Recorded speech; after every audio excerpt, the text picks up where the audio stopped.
Start off with the first question of what's your name and what's your background in vet med? My name is Cindy Welch, and I'm a 1990 grad long ago from Texas A&M. And my background is I grew up on a farm. Always wanted to be a vet. What are some common diseases in pets that can be prevented? You know, I think foreign body ingestion. So just using care in the choice of toys that we give our dog pets and making sure they're not picking up stray socks all the time because they love to eat those for some reason. And so that's one thing. It's just being cautious with our young dogs who haven't learned any smartness yet because they will make bad decisions just like teenagers. And then another thing are the things we do preventive medicine for, like heartworm disease.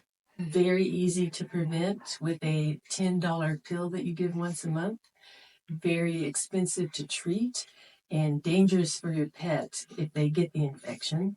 Vaccinations, of course, to prevent parvovirus in young dogs. Again, a very serious infection and expensive to treat, but easy to prevent with vaccinations. And spaying and neutering. Those are things that there are a lot of diseases that not being spayed or neutered can cause, and that will just prevent all of them.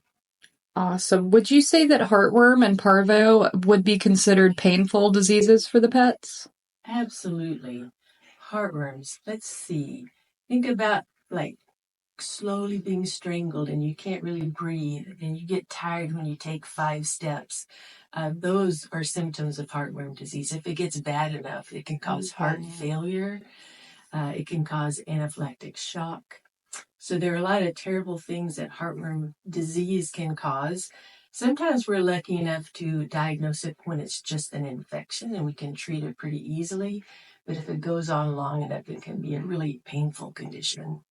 And parvovirus, absolutely painful because they're having bloody diarrhea, they're just miserable and painful, and they have high fever. So absolutely painful. Better to prevent.